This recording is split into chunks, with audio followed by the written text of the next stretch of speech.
the Sports Betting Network. The numbers told the story, they always do.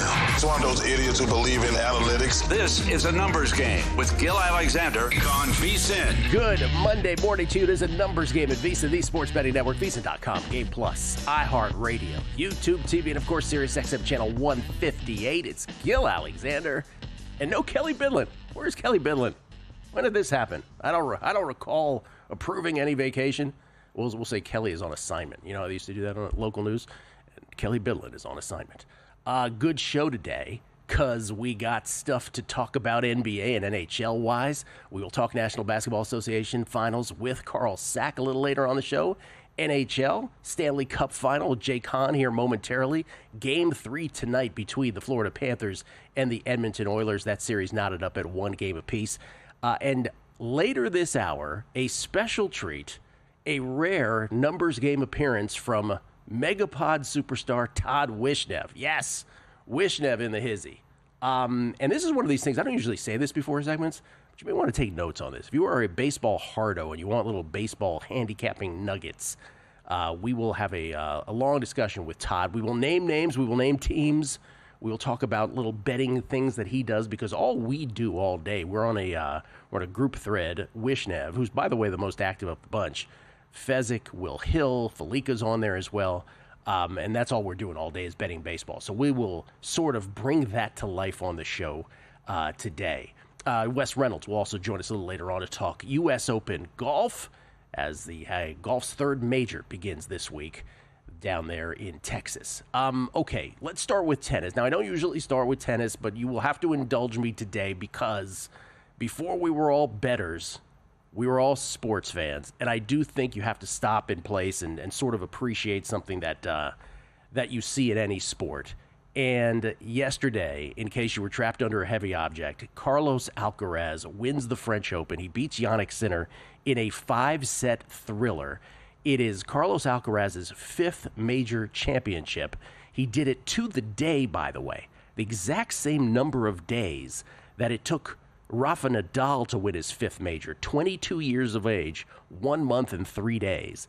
And he does so in the greatest clay court match I think I've ever witnessed, or maybe anybody's ever witnessed. The second longest Grand Slam final in the Open era, in Open era history. Was it 5 hours, 29 minutes yesterday, 385 total points, Sinner 193 of them, Alcaraz 192 of them. And now this great rivalry in modern men's tennis continues, where since the beginning of 2024, Sinner 0-5 against Alcaraz, 91-3 against everybody else. And this was just absolutely incredible yesterday. By the way, the only longer Grand Slam final in history, the 2012 Australian Open between Novak Djokovic and Rafa Nadal, that went 5 hours and 53 minutes. Remember, they played that out in the 5th set. But yesterday, in case you missed it, Sinner's up 2-0. Then he gets a break early in the 3rd set to go up 1-love, but Carlos breaks right back, and then he breaks again, and he wins that 3rd set 6-4. And then the 4th set happens, and no one will forget this anytime soon. 4th set, Sinner breaks Alcaraz to love, by the way, in the 7th game of the 4th set to go up 4-3.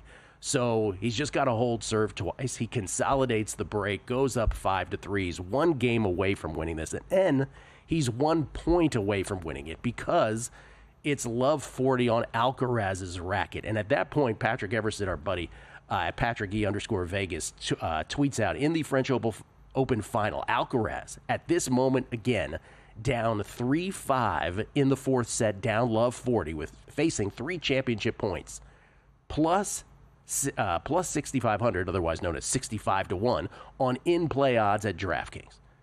Alcaraz saves those 3 points. And by the way, what's getting glossed over on that is the first of those 3 points, those 3 championship points for Sinner that he saved. Alcaraz hit a ball that clipped the baseline. And that's the difference. It's not a game of inches, it's a game of millimeters. That's the difference between us talking about Jannik Sinner winning a tidy 4-set final against Carlos Alcaraz and this becoming the epic match that it was. So Alcaraz goes on, he saves those 3 points. He wins that game, but remember, he's still down 5-4, and it's on Sinner's racket. He still has to break Sinner, which he does. It goes to 5-5. It goes to a tiebreaker. Alcaraz wins that tiebreaker 7-3, and then you go to the fifth set, and he immediately, Carlos, breaks Sinner to go up 1-love, and you're thinking, well, this is going to be a run out. And sure enough, he holds that advantage until late in the set, 5-4. Carlos serving for the match. He gets broken by Sinner. 5-5. It goes to a tiebreaker. Tiebreaker's fifth set in slams now. You go to 10. Alcaraz dominating the fifth set tiebreaker.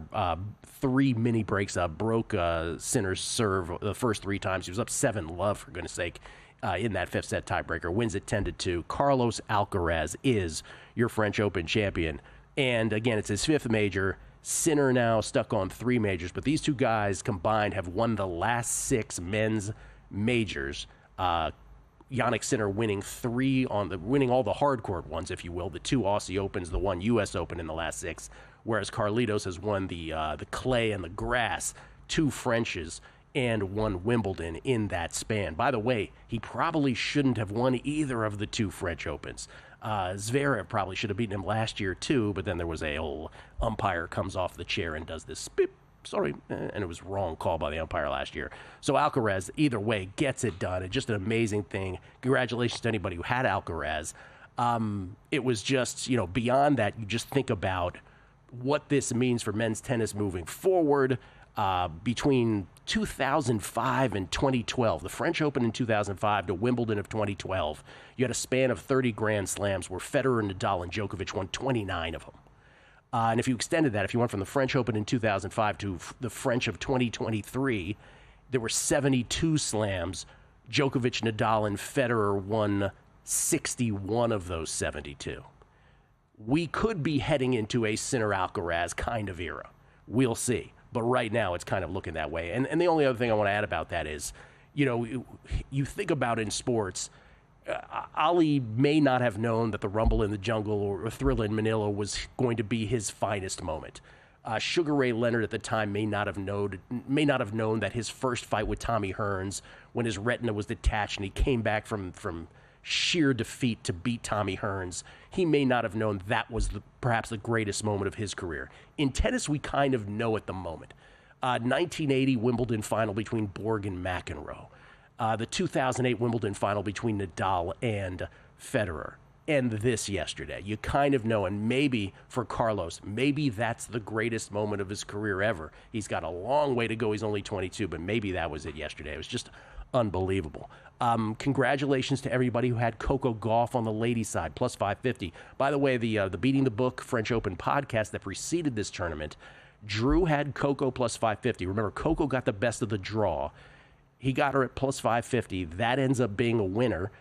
We all had Sinner and Alcaraz in the final, so there was no real drama in that. That was sort of the collision course. But I hope if you're a VSiN subscriber, you're VSiN.com/picks, because I had Coco plus 198 in the final itself.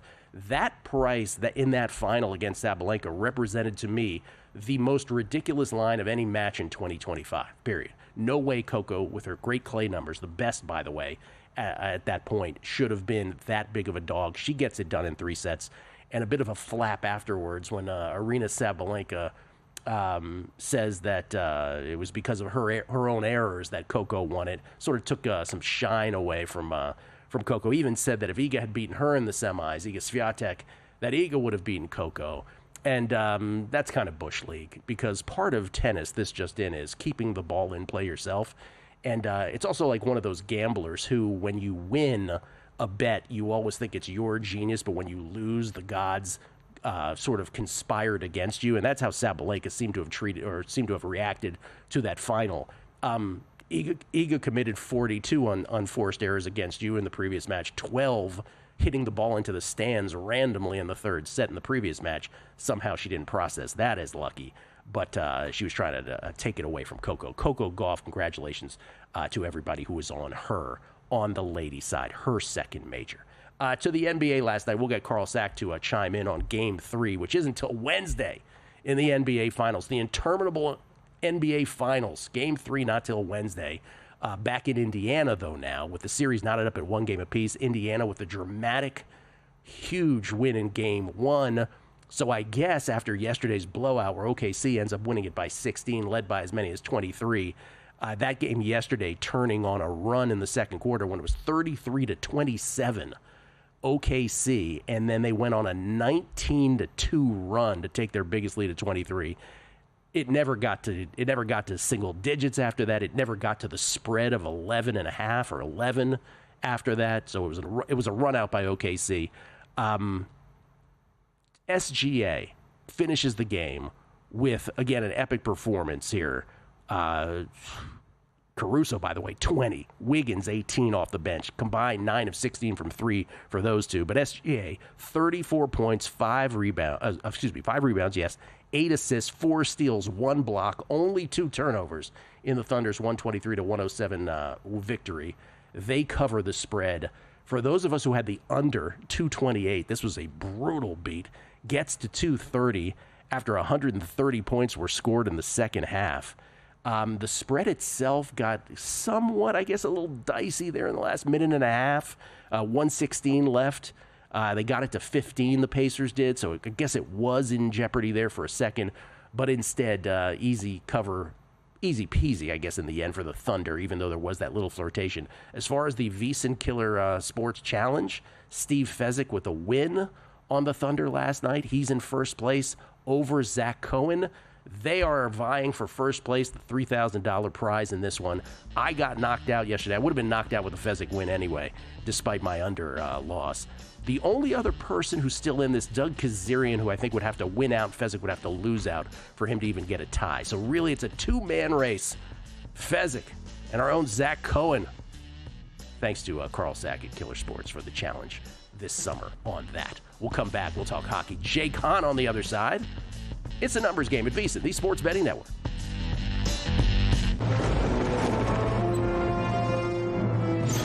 Oh, look! Wow! Oh, look at that! Derek, what's the guarantee? Derek? Mike, time to make history. Players in Circa Million make 5 picks against the spread each week with quarterly and full season payouts. Circa Survivor entries choose one team each week with no point spread. The last one standing wins it all. We have $21 million on the line. Are you in? Visit circasports.com for details. So, Paulie, have you had a chance to read the VSiN Daily yet? Yeah, came in at 3 a.m. What's Bill doing up that late? Well, rumor has it, it starts off with a 12-hour meditation session. Then he just pours himself over film and live TV, really focusing and taking it all in. Bill's in with the biggest insiders, talking trade secrets, strategies, the whole nine, absorbing the info. And then and only then can the writing process begin.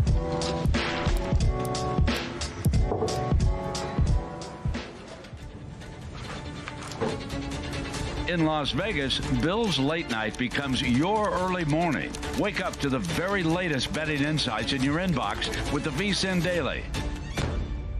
Sign up for free at vsin.com/newsletter. Coming up on the next edition of Follow the Money, we go live to Sunrise, Florida for Game 3 of the Stanley Cup Final. Dennis Bernstein will join the show. We'll look ahead to Game 3 of the NBA Finals. The series shifts to Indianapolis. We'll see if OKC can even the score. And 9 games on the MLB card. And we recap what happened in golf, MLB, and the French Open. Follow the Money, 4 to 7 Eastern on VSiN, the Sports Betting Network, now on Sirius XM Channel 158. Check out the website for all the betting tools and analysis, or get the VSiN Watch app.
The Numbers Game on VSiN, the Sports Betting Network. Want to bet smarter this football season? Become a VSiN Pro subscriber today. Get a full year for just $199 plus a free pre-order of the NFL Sharp Betting Playbook by Josh Applebaum. A no-nonsense guide to reading the market, spotting sharp action, and making smarter NFL bets. Sign up now, get instant access to a daily email with all the best bets from hosts and their guests, real-time betting splits from DraftKings and Circa, 24/7 video access on the VSiN Watch app, plus our 2025-26 NFL betting guide dropping July 1st. Don't miss out on this limited-time offer. Go to VSiN.com/subscribe. Use promo code BOOK to sign up. That's promo code BOOK, B-O-O-K. That's VSIN.com/subscribe. Gil Alexander, live from Circa Resort Casino, downtown Las Vegas. We get tweets. Beating the book. Always appreciated. Mr. Tweets while I was gone, even though I sort of hung out there a little bit. Duck fan for life. Welcome back, Gil. I'm usually pretty numb with gambling losses, but after losing both Sinner and Burns bets on Sunday, I felt like crawling up in a ball and crying. Obviously, Yannick Sinner, we've already talked about, losing that epic five-setter to Carlos Alcaraz, and then Sam Burns, the RBC Canadian, losing in a playoff to Ryan Fox.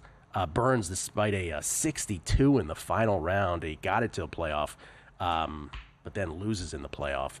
I believe our next guest, Jake Hahn, actually had Ryan Fox, if I'm not mistaken. So we'll get to Jake here momentarily and confirm that. This is from Wet Willie Colon. More impressive, all of the Pacers Halliburton comeback victories wrapped up, combined into one nice present, or Carlitos coming back from the death triple championship point. Thanks, I'll hang up and listen. I still think it's the Pacers. As great, as great as that was yesterday, as awesome as that comeback was. People do come back from Love 40, maybe not with those stakes, I get it. But the Pacers thing, dude, here's the thing. And let me just say this again. Halliburton did the disappearing act yesterday. First 3 quarters, he had just 5 points, 3 rebounds, 4 assists. Then he added 12 points and 2 assists in what was essentially garbage time yesterday. By the way, noticeable slight limp arriving and leaving his press conference. But, you talk about teams of destiny. And if somehow the Pacers are to pull this off, I always talked about UVA, the Virginia Wahoos of 2019, that college basketball team, their run in March Madness. Of all quote-unquote teams of destiny, that run was kind of the most that fit the bill, I think, of anything I remember. But if the Pacers somehow pull this off, Game 5 Eastern Conference first round, Game 2 Eastern Conference semifinal, Game 1 Eastern Conference final, and Game 1 of this NBA Finals, those 4 outcomes alone, where their win probability, do we have that, by the way, Danny? I'm sorry to spring this on you. Where their win probability is just, 2%-ish on average in all of those. This would be the greatest team of destiny run ever, just to answer your question on that. So I would give that to the Pacers. Here it is. Pacers, this is from Tyler Smith. Thank you, Danny. Danny Higgins, by the way, running things back there for Kelly Bidlett today. Tyler Smith, the Pacers now have a win in every round with this probability: 0.3%, 2.1%, 4.1%, 2.6%. The odds of all 4 games going the Pacers' way, you do the math there. That's 6 zeros deep, 6716, a 1 in 1.5 million chance. So yeah, that beats 65 to 1. Let's go with the Pacers. Ryan Hyatt, great to see Gil back on VSiN, A&G. Hopefully you were able to get out of your timeshare without even using a lawyer. I hear it happens. What's with the timeshare jokes? I'm not following.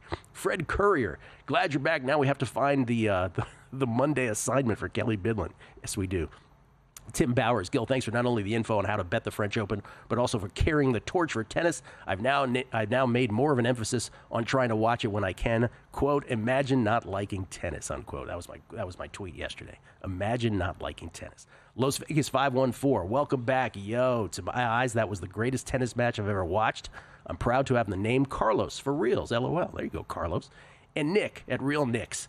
Welcome back, Gil. Do me a favor next time you go on vacation. Please alert me in advance. I work while your show is on, and it occurs to me I'm much more relaxed and productive when I hear your dulcet radio voice.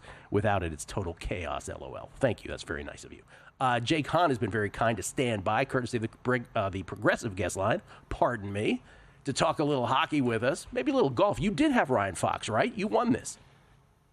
Gil, first of all, welcome back. Second of all, how about Danny with that stat on the fly? Great production work there. And just an amazing stat. I was looking at it on the board there. That's just absolutely insane, some of these wins that they're pulling off. And yes, I did have Ryan Fox. I feel bad for Ducks fan for life. I've been on the other side of many playoffs. It was actually strange cheering against Sam Burns. Sam Burns is a guy that's won me a lot of bets over the years, and I've sweat a couple playoffs being on Sam Burns, so it was a little strange to have to cheer against him. You go 4 holes, and ultimately Ryan Fox wins. But I'm Canadian, Gil, so I feel like I'm owed the Canadian Open. This is just how it works. Ryan Fox gets the win, and you get a little extra money in the account before the U.S. Open, which can be a little bit of a dangerous thing sometimes. The least we could do for you is get you a win on a RBC Canadian Open bet, for God's sakes. Right. Do you have, before we get to the NHL, do you have any preliminary U.S. Open thoughts? You were saying you haven't dived in big time yet.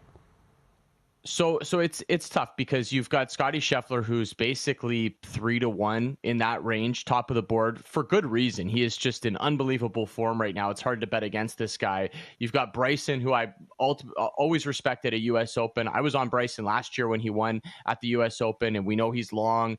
I can figure out these golf courses, overpower these golf courses. Rory, bad week at the Canadian Open, but we always have to look at him. So I think with those guys at the top, it's pushing some pretty decent players into that 20 to 30-1 range. I think that's where I'm going to be looking. Xander Schauffele's a name I've been looking at for a while. I just don't feel like his game is fully back. And I don't know if a U.S. Open at Oakmont is where it's all of a sudden going to click for him. So I think I'm looking for accuracy this week. I know we always look for length at the U.S. Open, but with the thick rough, I'm looking at guys that can hit fairways. So maybe a Colin Morikawa, something, a player of that prototype. And hey, maybe even take a shot on a Brooks Koepka, who I saw down at 60-1. I know he's not coming in with any form, but I see Koepka 60-1 at a U.S. Open, and I get a little bit interested. We still getting the Koepka feels on these things? Still, they're still lingering. Yeah, it's tough. I don't think I'm ever going to completely wave the white flag on Brooks Koepka, but I get why you wouldn't want to touch him right now. It doesn't feel like he's the same player. But if he's ever going to show up, it's a U.S. Open, it's a PGA Championship, it's these style of golf tournaments. Tough to get a gauge on his game right now, but at 60-1, you don't have to put too much of a big play on Brooks, just in case he does find it. All right, to the NHL. Listen, we were just talking about Alcaraz Center, and as long as we're talking about great events, so far, 2 games in, at least if we do the whole on pace thing, this is on pace to be one of the epic Stanley Cup finals ever. We've had 2 overtime games already. Draisaitl with the winner for the Oilers in Game 1, Marchand for the Panthers in Game 2. We're not up at 1 game apiece. Game 3 is tonight. Panthers are minus 137. They're a slight series favorite now as well. By the way, up to minus 140 as it ticks up here in real time. So they're a slight series favorite. How does this go tonight? And then I've got a Conn Smythe question for you real quick after this. But what do you think happens here in Game 3? I do love the Conn Smythe conversation, so we can get into that. And it actually is very fascinating this year as well. But I'm going to stick with Edmonton here, Gil. I expected there to be some ups and downs, ebbs and flows in this series. Edmonton looked fantastic in Game 1. Ultimately, it takes still deep into overtime for Edmonton to win, and a power play in overtime for that matter. But I thought they carried the play in Game 1. Now, Game 2 was a lot closer. I thought there was back and forth between both teams. Florida made their adjustments, looked a lot better, and they were full marks for winning that Game 2 in overtime. So, like you said off the top, I mean, if this trend continues, we are headed for one of the all-time great Stanley Cup finals. And hey, it's nice the NBA finals tied 1-1 as well. The Pacers have had their moments, so maybe we could get long series in both. But I'm just going to stick with the Edmonton Oilers here. I like the plus money that we're getting on the money line tonight more than the series price. I don't mind the series price, but you're not getting a ton of value on it based on where it was. And they have lost a home game. So I don't know about the series price for me at this moment, but I like the Oilers on the money line tonight, getting that kind of plus money with this Edmonton team. That's the path I'll be going tonight. All right, Conn Smythe, I'm holding a Draisaitl ticket. Remember, this was my chase bet because I thought the Oilers were going to win it all, and I didn't bet the Oilers, and so now it's Draisaitl for Conn Smythe. He's got 3 overtime goals in this postseason. Remember, this is for everybody else. This is a playoff award. This is not just a final series award. He's got 3 overtime goals. That ties the record. He's still 7-1. I get it that Connor McDavid has a couple more points than he does, 31-29 in this playoffs. 25 assists to 19. Obviously, Draisaitl with the edge, 10-6 in goals. Should it be that big of a disparity between McDavid at plus 105 and Draisaitl at 7-1? And if the Panthers end up winning it, what's the bet?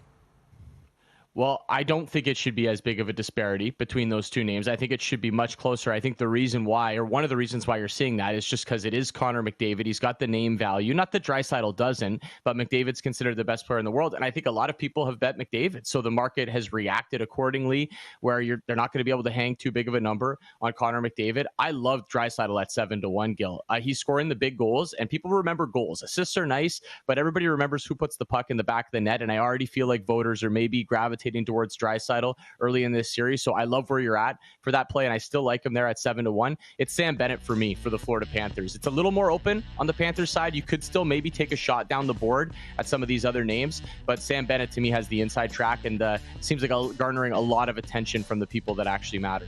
Yeah, Sam Bennett 6-1 if you are to go that way for Conn Smythe. Jake, appreciate it very much, man. Thank you so much. Always great kicking the week off with you, Gil. Let's have some fun. At JHahn4 on the old Twitter machine. Todd Wishnev next. And they're off.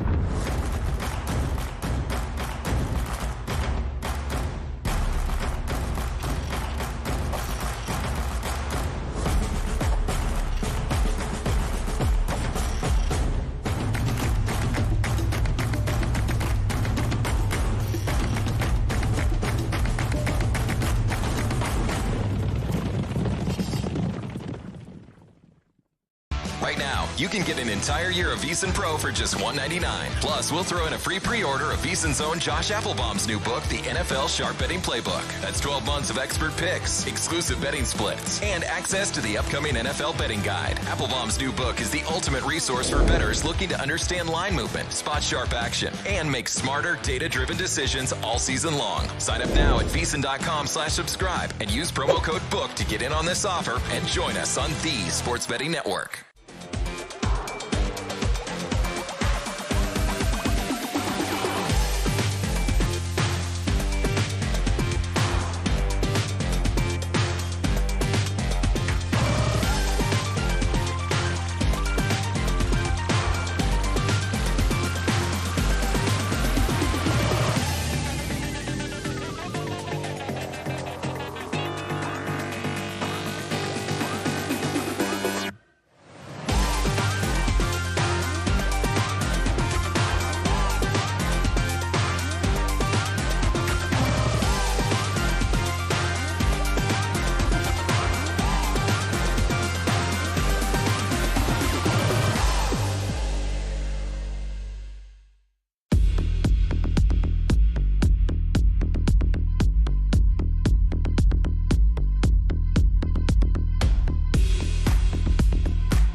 This is VSiN, the Sports Betting Network.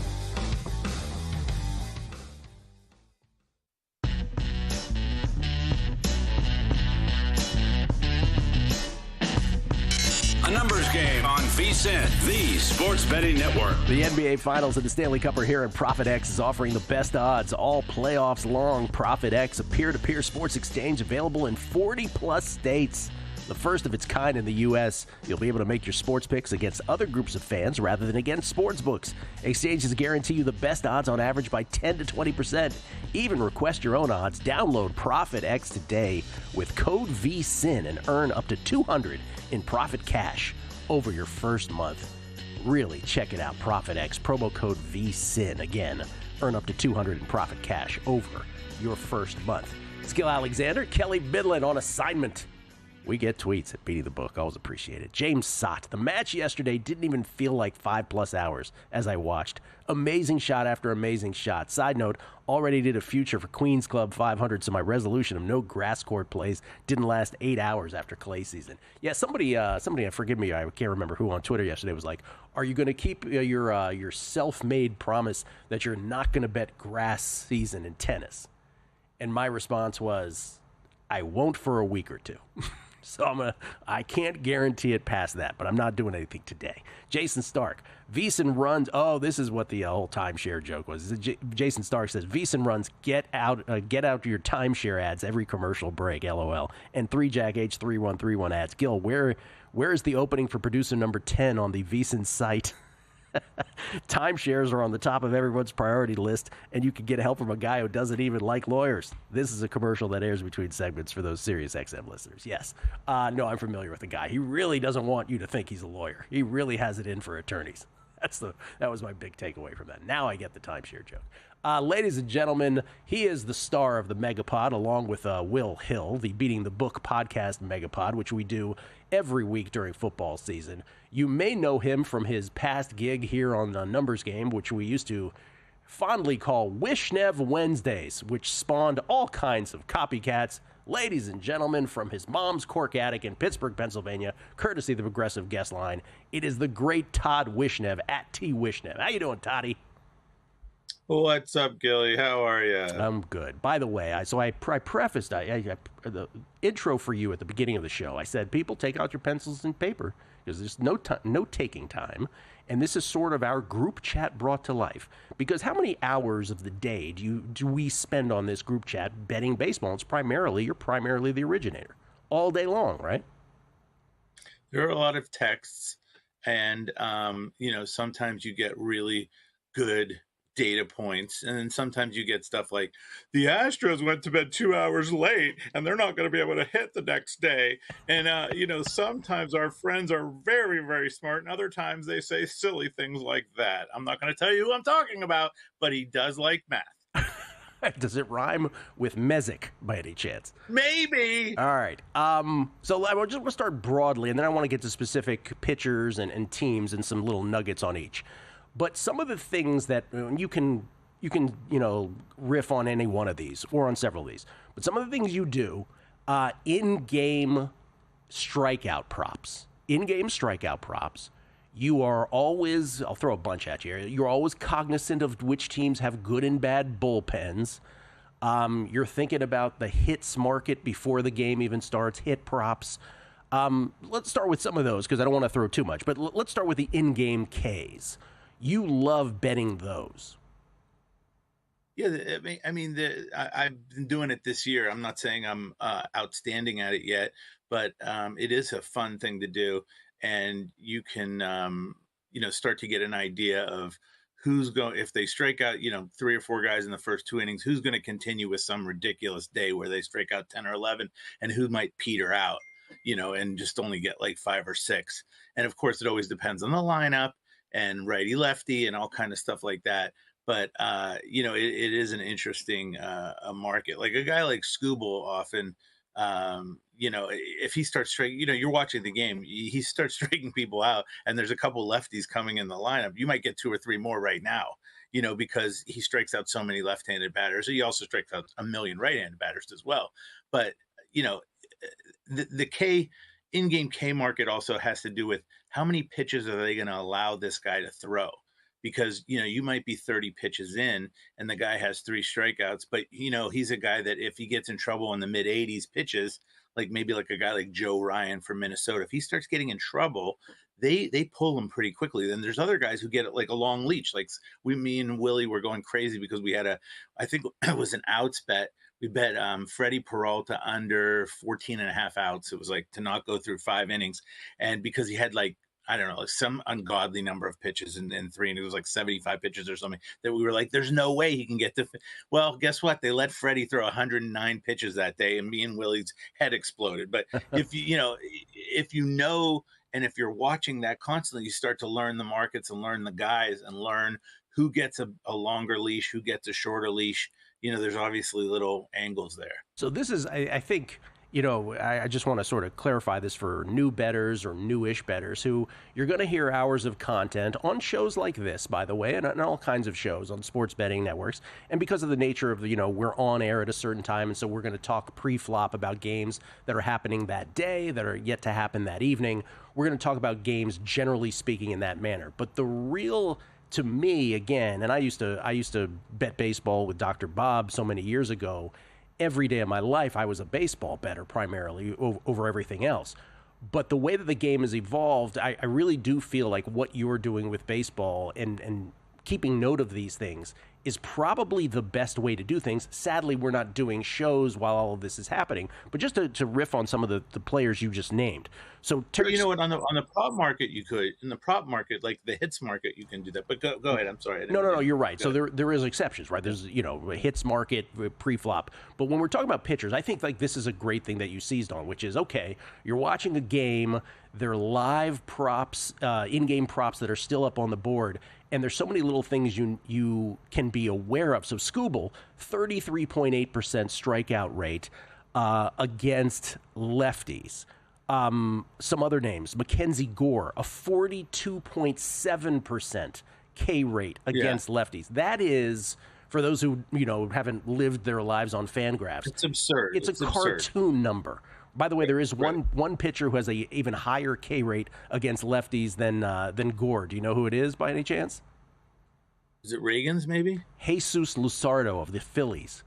40. Okay. Oh yeah, 44.4%.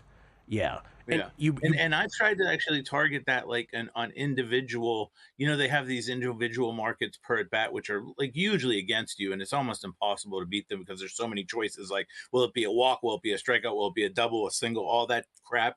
And obviously when there's all those things, the hold is almost impossible to beat. But like you were saying, when you get a guy like, let's say Jesus Luzardo, right? Or a guy or Gore is going to strike out, 40% of left-handed batters, oftentimes they're not putting that in the algorithm, right, that it's lefties. And so you might even be able to find a good bet there if he's coming up against a guy like Pete Crow Armstrong, who loves to strike out against lefties. You know what I mean? So there's stuff like that.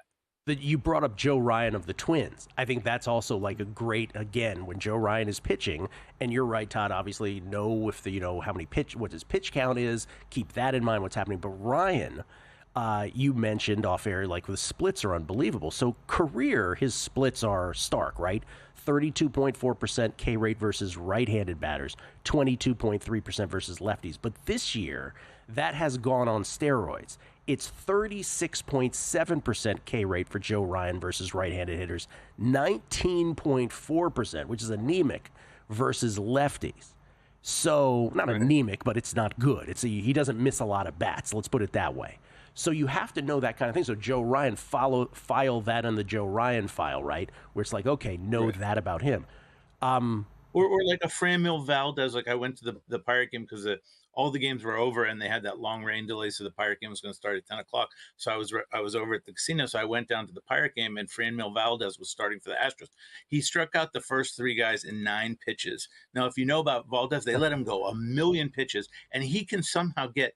Like he has more complete games, I think, more than anybody. He has these really short innings sometimes where it's like eight pitches. So he only had 9 pitches. He had 3 strikeouts against a team like the Pirates who love to strike out. They just love to strike out the Pirates, right? So I took over 8.5 strikeouts and I took over 20.5 outs because he only had 9 pitches, and I know they're going to let him. They may let him go 105 pitches for Framil Valdez, So, and it's against the Pirates, they can't hit. So, those are the kind of things you want to look at. It's the same kind of idea. I want to get to bullpens after the break because I think in-game betting, knowing bullpens is maybe if you could say to the better, like if you have to know one thing in this, no bullpens. I want to get to that in a minute, but just one other thing with splits. Jacob deGrom was just sort of like nerd diving into Fangraphs. Huge righty lefty, splits. Huge splits. But this is interesting because what is his slash versus lefties is 208, 258, 436. Against righties, it's even better, right? 177 batting average against 231 OBP, 202 slugging. By the way, the WOBA weighted on bases 201. But here's the thing. Even though it's better against righties, he's striking out way more lefty. 28.9% K rate against lefties, but not so much this year against righties, which is strange historically for him. He usually crushes right-handed hitters by K. Bullpens next with Todd.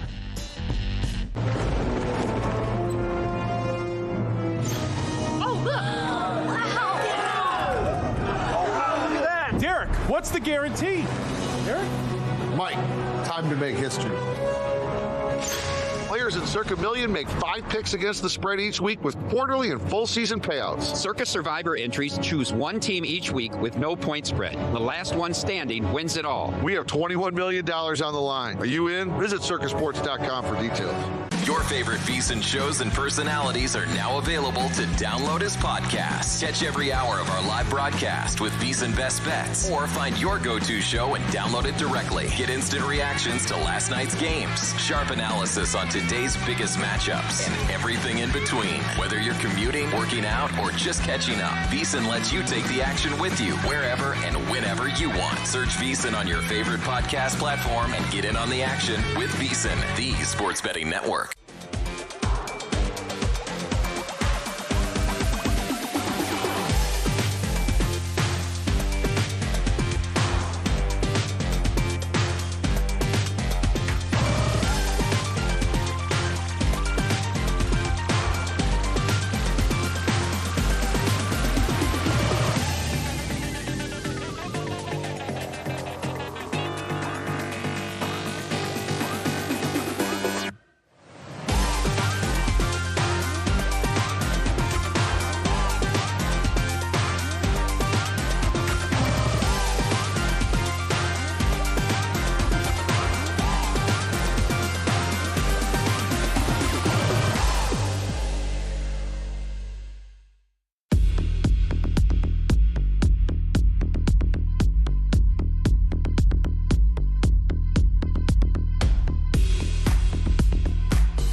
VSiN, the Sports Betting Network.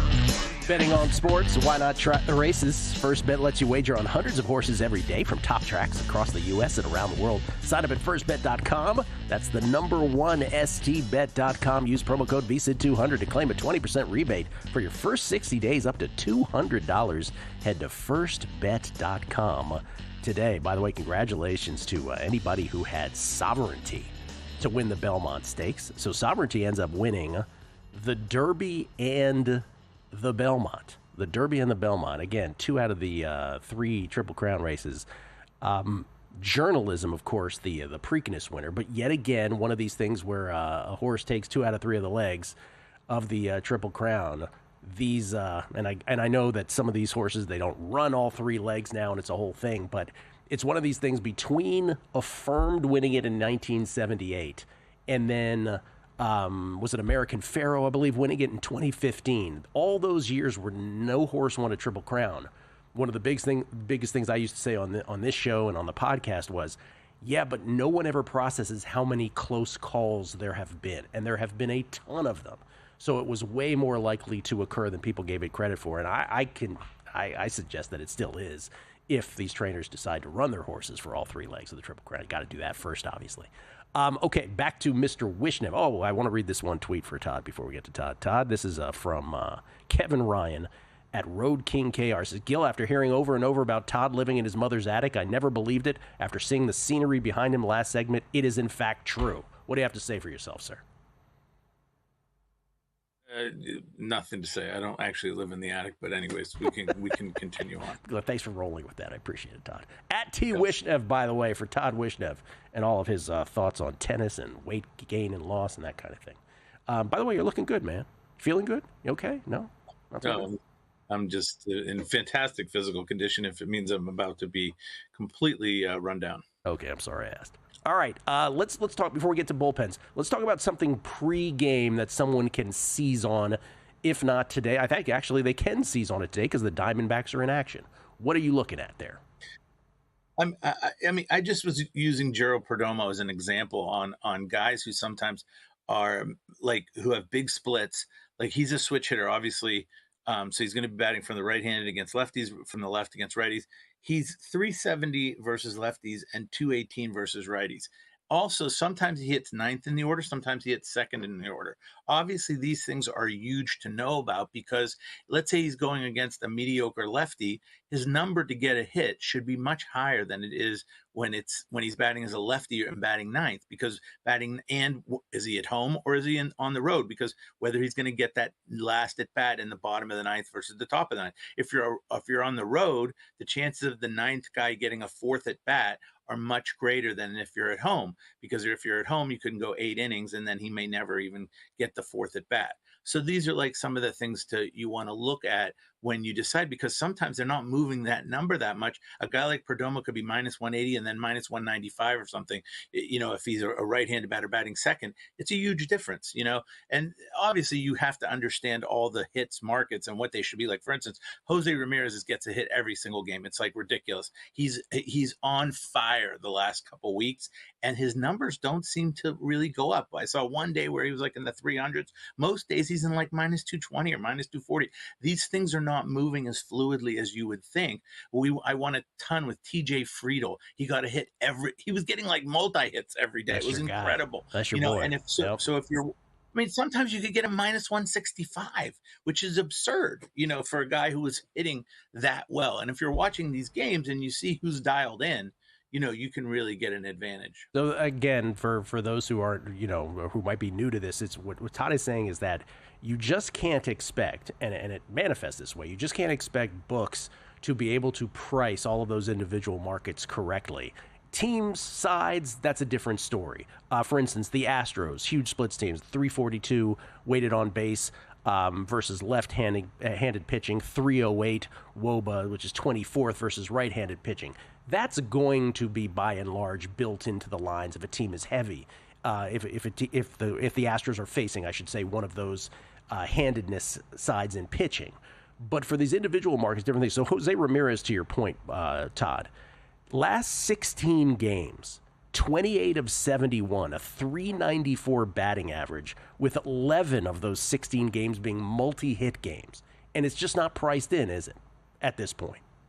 No, it's starting to become priced in, but I mean, there was even a game against Skubal where they got 2 hits and Jose Ramirez got one of the hits. I mean, he's just unbelievable. And if you watch his at bats, you see why he gets hit. Even when he gets out, he hits a line drive at somebody. You know what I mean? So he's this, and because he was maybe he wasn't hitting like this early in the season, but he's had stretches like this in his career. He's a great hitter, obviously. They were maybe putting him down at like minus 220, minus 240, minus 210. It's just not enough. He should be up in the, in the 300s, like, Freddie Freeman is when he gets hot, Let's talk about bullpens. I mean, there's guys in the 400s, like Bobby Witt is in the 400s sometimes. It's ridiculous. Bobby Witt last summer was just, it was incredible. You were more surprised if he got out than you were if he got a hit. Yeah. Okay, so a lot of in-game stuff you do has to do, obviously, with bullpens. If there is one thing that folks should know, it's bullpens. Best team you would say for winning close games this year with the deepest pen? I like Minnesota Twins. I like Minnesota Twins. Yeah, I love that. And I don't even like this team. They're aggravating as hell. But the bullpen has so many good arms to throw at you. Jax and Stewart and Sands and Durant. I mean, it just goes on and on and on with how many guys they can throw out there for the 6th, 7th, 8th. A lot of teams, you have the lead in the 6th inning and they put in one of those garbage guys to move you to the 7th and 8th, and you're scared, crapless because they're not going to make it. Like Arizona Diamondbacks put somebody in, you're holding your life in your hands because he's going to walk 4 guys. You're going to freak out. Minnesota Twins, they just put guy after guy who throws heat, and they just get outs. Thanks for going crapless there, Todd. I appreciate that. Just let me say that in advance. By the way, Twins best bullpen as a whole. Best fielding independent, 3.17 in baseball. Best xFIP in baseball, 3.35. Pen as a whole. Best WAR of all bullpens, 3.9. I already know the answer to this because you can't stand this bullpen, but the worst in your opinion is? Well, I mean, if you take out like the really crap teams like the Rockies, if the Arizona Diamondbacks for a good team is just unbelievable bad bullpen. It's just unbelievable. And you see the guys who are coming in. You see that Beeks guy is coming in, and it's like, oh my God, Thompson. I mean, these guys are just they're terrible. They're just terrible. And when you have Shelby Miller as the closer, I mean, come on. It's just, you're hoping for atom balls, just hit it at him and hopefully get to double play or something because, it's going to be hard to get through that last time. And I'll tell you, Atlanta's bullpen lately has struggled a lot. They're not considered one of the worst bullpens, but Iglesias can't get outs anymore. He blew a save in San Francisco this weekend. And then they let Johnson try to do it. And 2 outs, 2 strikes, Matt Chapman, it's a 2-run homer. So, Atlanta's been, a lot of these bullpens also go through like phases where for like 3 weeks they just can't get a save, Yes. And then maybe they'll start to cool down a little bit and they'll start to be able to do it. But it's unbelievable, some of these bullpens. The Diamondbacks, there's only 4 teams in baseball that have a negative WAR when it comes to their pens. The Diamondbacks, only the Angels have a worse WAR, minus 1.2. The Diamondbacks, minus 1.0, their bullpen collectively. And the Braves, to your point, no effective closer. They've lost 5 one-run games in a row, and 4 of those games in this 5 one-run loss streak, 4 of those 5, they have coughed it up, or they've given up runs, I should say, in the 9th or in extras in 4 of those games. Their pen minus is part of that minus WAR brigade also. Can I make a point about these Please. relievers that I think I've heard you talk about before? But you can't just look at how the relief staff is doing, because there's really 2 relief staffs on each team. There's the relief staff that comes in when they're losing, and there's the relief staff that comes in when they're winning. Yeah. And teams are different. Like, for instance, Cleveland has a good relief staff when they're tied or winning, but then when they're losing, they start trotting out guys like Jacob Junis or Kobe Allard, and it's like, there's a real difference there. So, and that makes a difference if you want to play a team to say come back. So, for instance, let's say it's a 5-2 game, and you say, hey, I think this team could come back because they're playing a team that can't hit, and you could get +3, minus 148 or something, Well, you can't do it if you know that bullpen is going to put in their crap guys, and their crap guys are bad.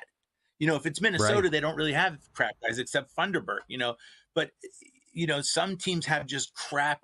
the Cardinals kind of have like crappy guys they put in when they're down 3 and good guys they put in when they're up 3, so you got to know that stuff too, which is kind of interesting. There's so much. I mean, we could do this forever because there's just targeting, guys in hit markets against pitchers who allow contact. I just want to leave with this one thing because you pointed this out yesterday, and this is the kind of stuff we nerd out on. Michael Soroka of the Washington Nationals, times through the order.